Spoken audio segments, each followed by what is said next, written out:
Well, as we mentioned before we went to break, a new school year is here in central Indiana. Some districts, though, have already opened their doors to students, while others will do so in the next few weeks. And they'll be doing so with plenty of open teaching positions to fill. And according to the State Department of Education, there are nearly 2,200 teaching openings across the state. On tonight's UnPHILtered, my conversation with the Indiana Teachers Association President Keith Gamble about what can be done to fill those vacancies. Keith, always good to see you. Thank you for joining us. I read that stat, over 2,000 job openings across the state in schools. Why is that? Well, it's a shortage that we knew was coming, and we've been telling our legislators and others that we have to be prepared, and we need to address the situation. And when we research on those that have left the profession or why folks don't choose to come into the profession to begin with, it all comes down to salary. Mm-hmm. Okay, so when you say this, what type of feedback do you get? Well, we did make some headway with the governor in the pay commission and advancing some of that a couple of years ago with during the budget session.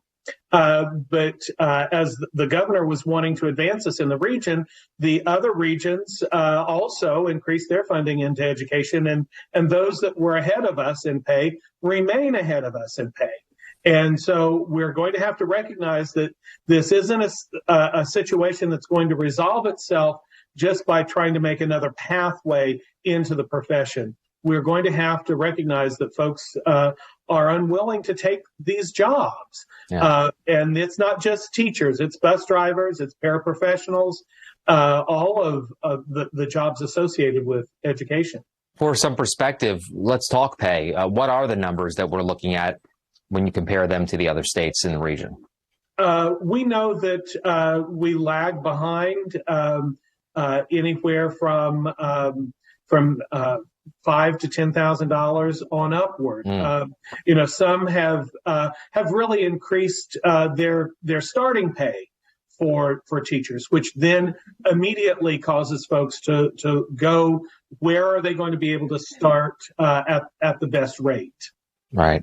Okay, so we're also seeing an increased demand for substitute teachers as well. How do you fix that?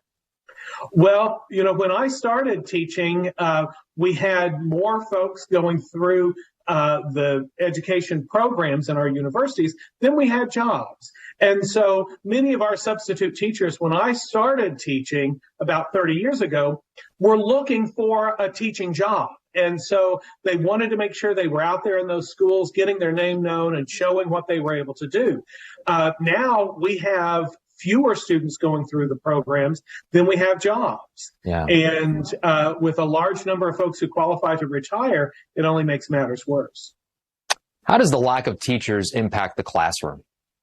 Let's take, for example, if a school wants to have 4 sections of 4th grade, and they have the space for it, they have the resources to pay for that 4th teacher, but can't hire that 4th teacher, immediately then they have to take the students from that section, divide it up. That increases the class size. Yep. At the high school level, it may mean fewer electives and fewer array of items for students to choose from.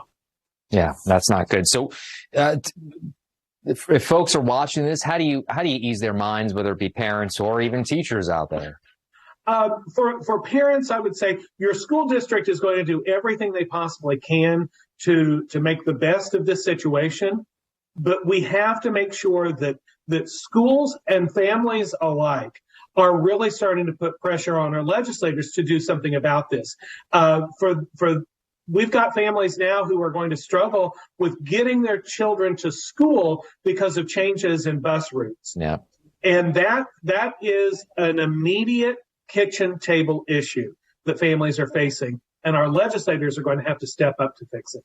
What about the teachers who are looking at probably taking on bigger class sizes and more responsibility? To those, I say that we have to keep working. We have to stay strong and continue to work with our local school districts in making the best of the situation right now. But then we too have to make our voices clearly heard and understood by our legislators. About a minute left, Keith. This going to get better soon or not? Well, I tend to be glass half full. Yeah. I know that Indiana has more than enough talented and capable folks in the state to provide our students with a world-class education, but we have to just use some of that Hoosier grit to make sure that we make it happen. Hopefully it does. Fingers crossed. Keith Campbell, president of Indiana State Teachers Association, thank you so much for taking some time. Good luck in the new school year, sir. Thank you very much.